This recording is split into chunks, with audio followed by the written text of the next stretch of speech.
আসসালামু আলাইকুম, এলহামস কুকিং ডায়েরিতে সবাইকে ওয়েলকাম জানাচ্ছি। আজকে চলে এসেছি আপনাদের সাথে শেয়ার করার জন্য এমন একটি ডেজার্ট আইটেম নিয়ে যেটি কখনো দেখেননি। যদিও এটি বানাতে 10 মিনিট লাগে, কিন্তু খেতে ভীষণ মজা। চলুন রেসিপিটি দেখে নেওয়া যাক। প্রথমেই নিয়ে নিচ্ছি 2 পিস পাউরুটি। এখন এর চারি সাইড কেটে নিচ্ছি। আজকের রেসিপির জন্য আমি টোটাল 4 পিস পাউরুটি ব্যবহার করব। এখনও যদি সাবস্ক্রাইব না করে থাকেন তাহলে সাবস্ক্রাইব করে বেল আইকনে ক্লিক দিয়ে রাখবেন, তাহলে নতুন রেসিপির নোটিফিকেশন আপনাদের কাছে পৌঁছে যাবে। হয়ে গেলে ব্রেডটি এখন সাইডে রেখে দিচ্ছি। এখন একটি বাটিতে হাফ কাপ হুইপিং ক্রিম নিয়ে নিলাম।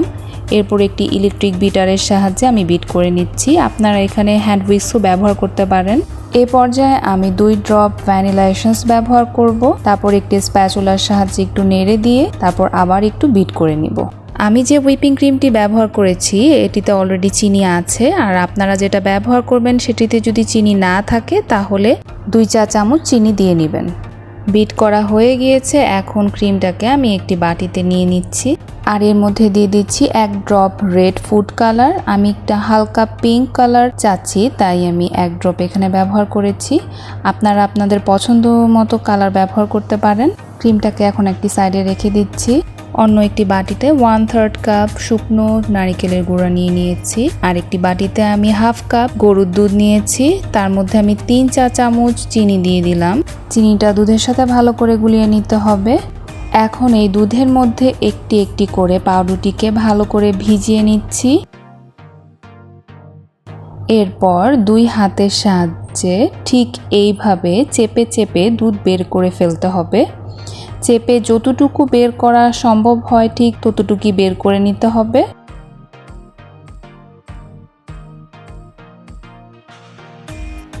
একটি ব্রেড আমার হয়ে গিয়েছে। এখন আমি আরেকটি ব্রেড ঠিক সেম প্রসেসে করে নিচ্ছি। আপনারা একটু খেয়াল করবেন।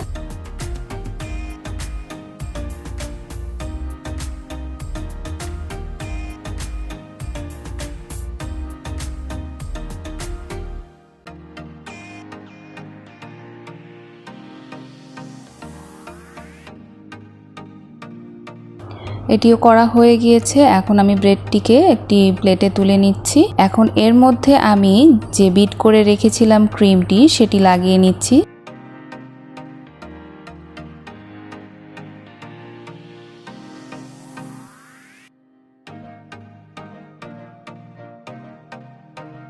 ক্রিম লাগানো হয়ে গিয়েছে। এখন খুব সাবধানতার সাথে ব্রেডটাকে রোল করে নিচ্ছি।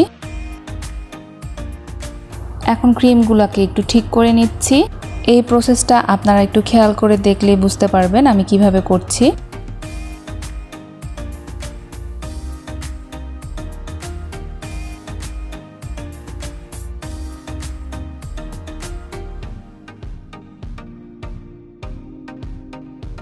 ব্যাস, আমার একটি রোল বানানো হয়ে গিয়েছে। আপনাদের সুবিধার জন্য আমি আরেকটি করে দেখাচ্ছি। ব্রেডে যখন ক্রিম ব্যবহার করবেন তখন খুব কমও ব্যবহার করা যাবে না, আবার খুব বেশিও ব্যবহার করা যাবে না। মাঝামাঝি অবস্থায় থাকার চেষ্টা করবেন।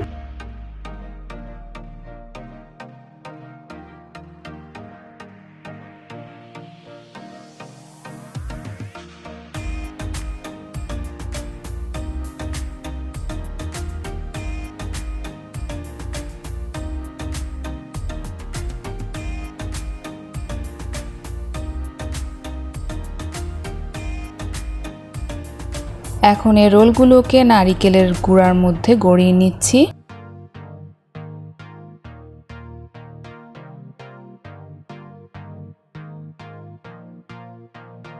সেম প্রসেসে আরেকটি রোলকেও এভাবে গড়িয়ে নিচ্ছি। হয়ে গেল খুব কম সময়ে মজাদার একটি ডেজার্ট। এটিকে বানানোর সাথে সাথে সার্ভ করতে পারবেন, এবং যদি কয়েকদিন রেখে খেতে চান তাহলে ঢাকনাযুক্ত বাটিতে ফ্রিজে রেখে খেতে পারবেন। দেখতেই পাচ্ছেন ডেজার্টটি কতটা সফট হয়েছে আর দেখতেও কতটা ইয়ামি লাগছে। বাসায় এটি একবার হলেও ট্রাই করে দেখবেন এবং আমাকে কমেন্ট করে জানাতে ভুলবেন না। রেসিপিটি যদি ভালো লাগে ফ্রেন্ডস অ্যান্ড ফ্যামিলির সাথে শেয়ার করবেন। আজকের মতো বিদায় নিচ্ছি। সবাই ভালো থাকবেন। আল্লাহ হাফেজ।